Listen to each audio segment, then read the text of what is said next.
No Jornal da Manhã a gente volta a falar sobre a tragédia em Suzano e gentilmente visitando os nossos estúdios, nós temos aqui a diretora do Centro de Excelência e Inovação em Políticas Educacionais da Fundação Getúlio Vargas. Ela era inclusive secretária da Educação Municipal do Rio na época do massacre de Realengo, a professora Cláudia Costin, gentilmente visitando os estúdios do Jornal da Manhã. Professora, bom dia, muito obrigado pela visita.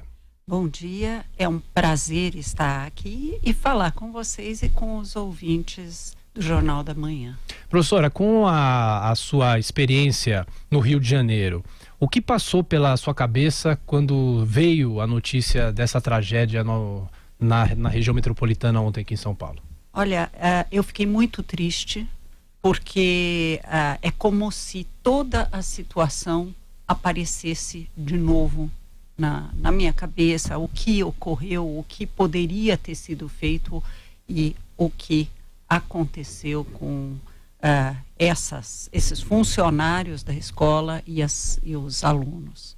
Muito triste. E o trabalho a partir de agora, professora, não só com as crianças, os adolescentes, né, são adolescentes, mas isso de novo faz as pessoas pensarem sobre se é necessário colocar detector de metal em entrada nas escolas. O que uma tragédia dessa traz como lição? O que uma tragédia dessa traz como lição é, por um lado, de que as políticas públicas precisam dialogar. A política de segurança e a política educacional têm que estar em contato para pensar nas melhores formas de evitar tragédias como essa no momento em que elas ocorrem. O que aconteceu lá não é uma cena típica de escola. E existem experiências no Brasil e fora do Brasil desse tipo de situação. Quem tem que aconselhar a escola em relação a medidas de segurança é a polícia.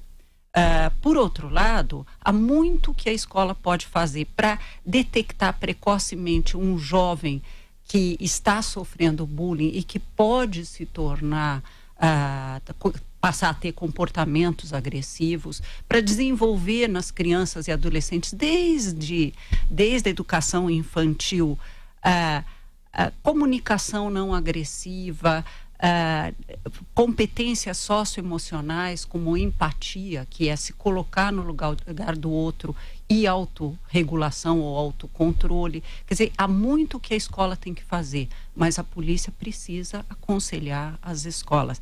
E passado o evento, com certeza, o sofrimento dos familiares, o sofrimento dos professores e o sofrimento dos alunos que continuam na escola precisa ser tratado, precisa ser endereçado.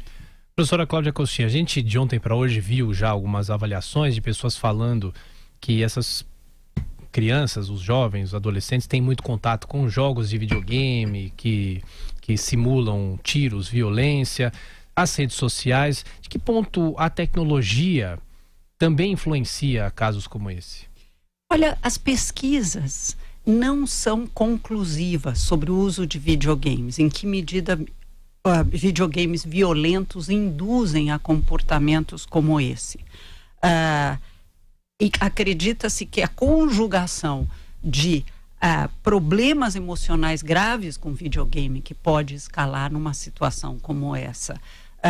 Mas é importante que se tenha um lazer mais saudável para os jovens. Jovens que ficam enfurnados o dia todo depois da escola, vivendo videogame, certamente não é saudável para eles.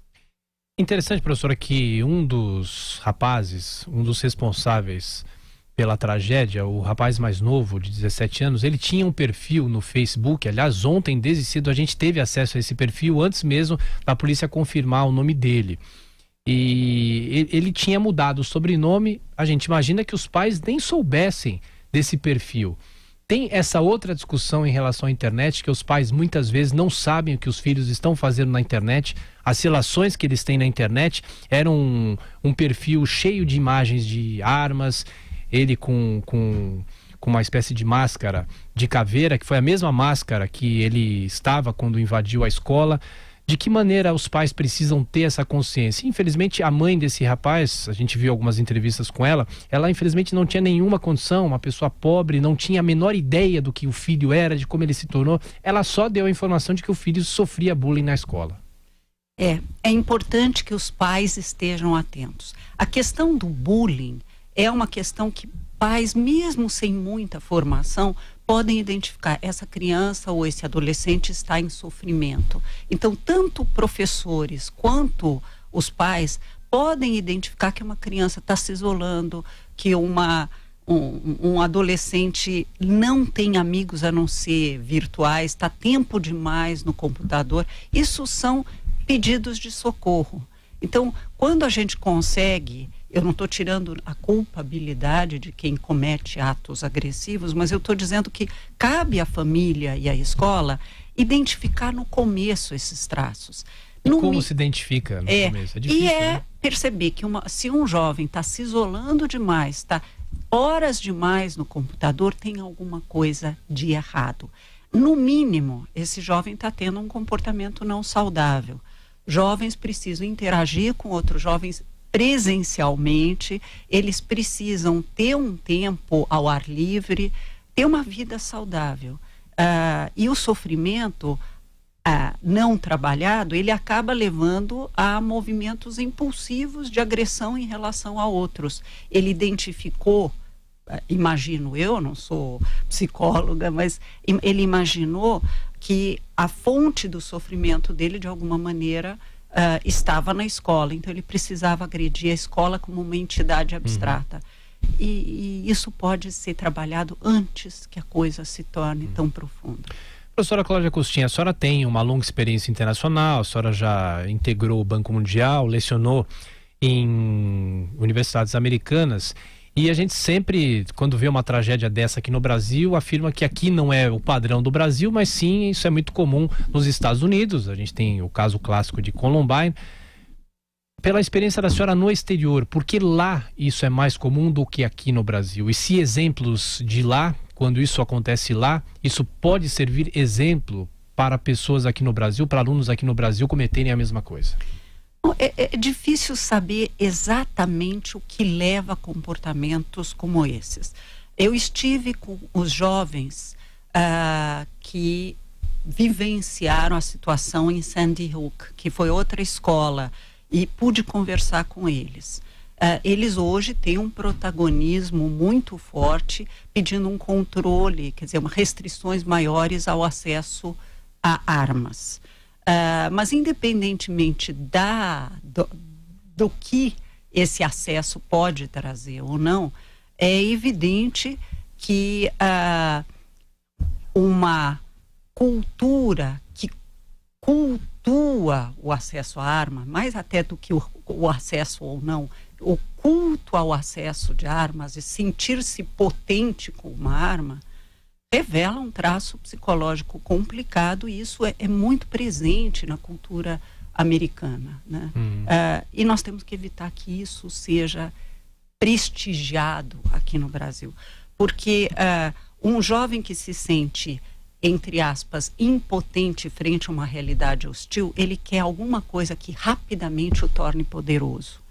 E uma arma, infelizmente, torna um jovem poderoso. O caminho das artes, de uma manifestação positiva, um jovem com violão, só para fazer uma metáfora, também se torna poderoso, também se torna popular. Então, trabalhar do ponto de vista educacional outras formas desse jovem se sentir popular, poderoso, sem precisar agredir os outros. Professora, só para a gente fechar, essa discussão que se abre no Brasil sobre o ensino em casa, ensino dentro de casa e não na escola. Como é que a senhora acredita que essa discussão deve ser levada à frente, se é que deve ser levada à frente? Porque a escola é uma instituição importantíssima, não dá para se substituir o convívio com colegas, com os próprios professores, né? Eu concordo com você. A escola é um lugar para aprender não só conteúdos, é para aprender a viver em sociedade. Então, a criança vive na família, ela aprende a viver naquele núcleo pequeno, e quando ele entra para a escola, ele vai aprendendo a viver num ambiente um pouco mais diverso. e de uma forma controlada. E essas aprendizagens são muito importantes, não só para o jovem ter uma vida com outras crianças, mas para poder preparar para a vida adulta, onde nós vamos viver com todo tipo de gente. Então a escola é um lugar de aprender a viver com os outros. Eu acredito que homeschooling não é a melhor alternativa para uma criança, mas eu respeito a possibilidade de, em algumas situações, isso ser regulado. E ao ser regulado, fazer com que famílias que eventualmente optem por homeschooling possam ter, primeiro, a presença de um assistente social que verifique se tudo está correndo bem. É importante lembrar que vários casos nos Estados Unidos de agressão dos pais em relação aos filhos, inclusive estupros, aconteceram em jovens que pretensamente estavam recebendo homeschooling. Então é importante a presença de um assistente social e, como alguns estados americanos estabelecem, que haja encontros com alguma frequência na escola, inclusive fazendo as provas que a escola estabelece para os demais alunos.